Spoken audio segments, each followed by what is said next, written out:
Thank you very much, आपने मुझे अपने प्रोग्राम में लिया। देखिए, मैं ये समझता हूँ कि नॉर्मल कंसेप्शन ये रही है कि Israel is proxy of the US, but in my view the times have changed and US has become a proxy of Israel. Israel dictate करता है यूएस को और यूएस फ्रस्ट्रेट फील करता है।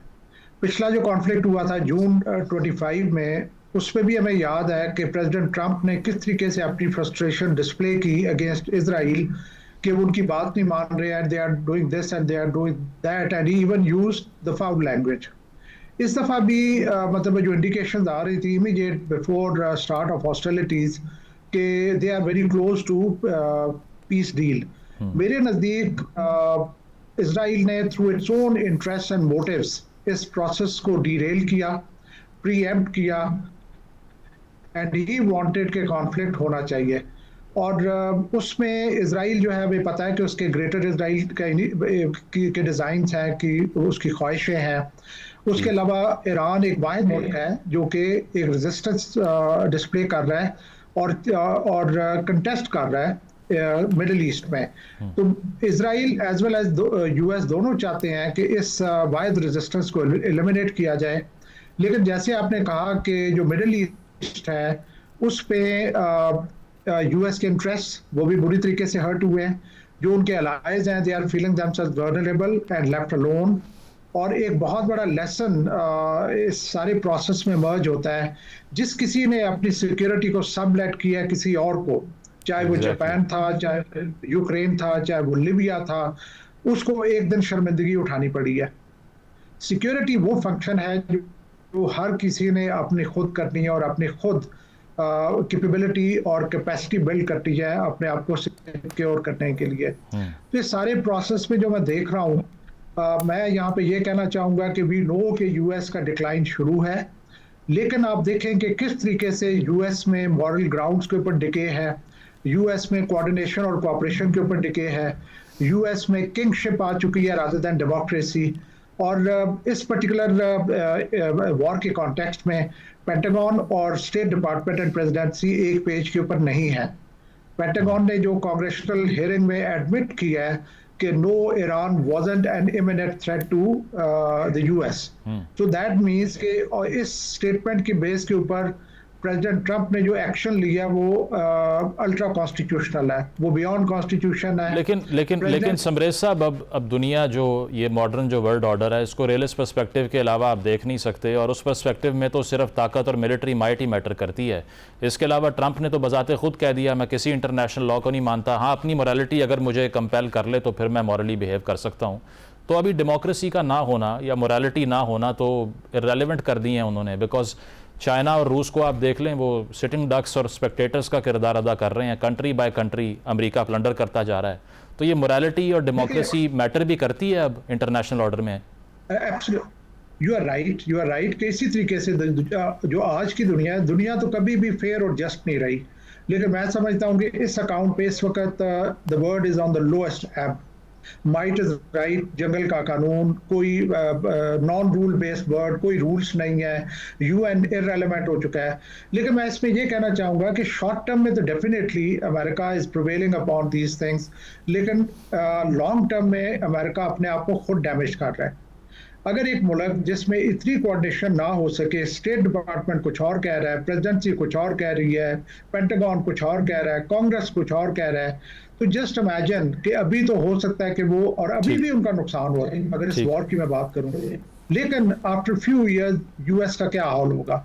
मेरे नजदीक जो यूएस का डिक्लाइन है वो इन्हीं चीजों से इंडिकेटिव है और इन्हीं चीज़ों के थ्रू होगा, रादर दैन के यूएस के ऊपर कोई बहुत बड़ा कोई इकोनॉमिक डिक्लाइन होगा, मॉरल डिक्लाइन होगा, कोऑर्डिनेशन की डिक्लाइन होगी।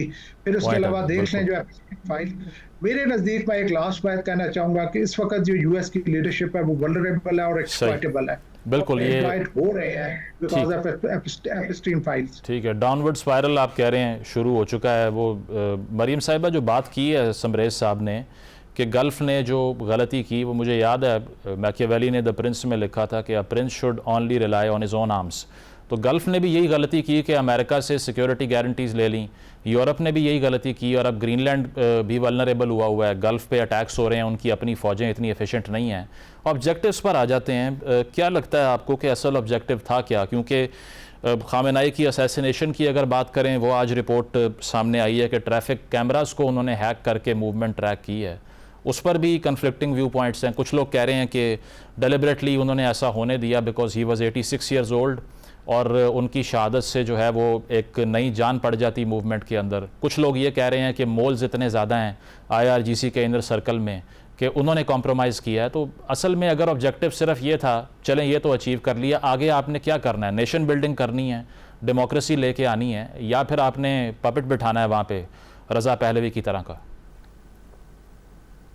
जी, बहुत आपने अहम सवाल किया है और ऑब्जेक्टिव्स की आपने बात की तो आपने बहुत एक इंटरेस्टिंग एस्पेक्ट उठाया। मेरा ख्याल है कि जो उन्होंने असैसिनेट किया है या इमाम ख़ुमैनी साहब को जो है उन्होंने शहादत के मर्तबे पे फाइज किया है, ये regime change is not exactly the objective. The objective is to make Iran toothless, ballistic program उनका ख़त्म करें, उनका जो है न्यूक्लियराइज करें उनको, और उसके रास्ते में चूंकि उनकी रिजीम जो थी कंप्लायंट नहीं थी तो इसलिए उनको उस रिजीम से जो है वो उनसे डिसएग्री कर रहे थे और डाइसेंट कर रहे थे।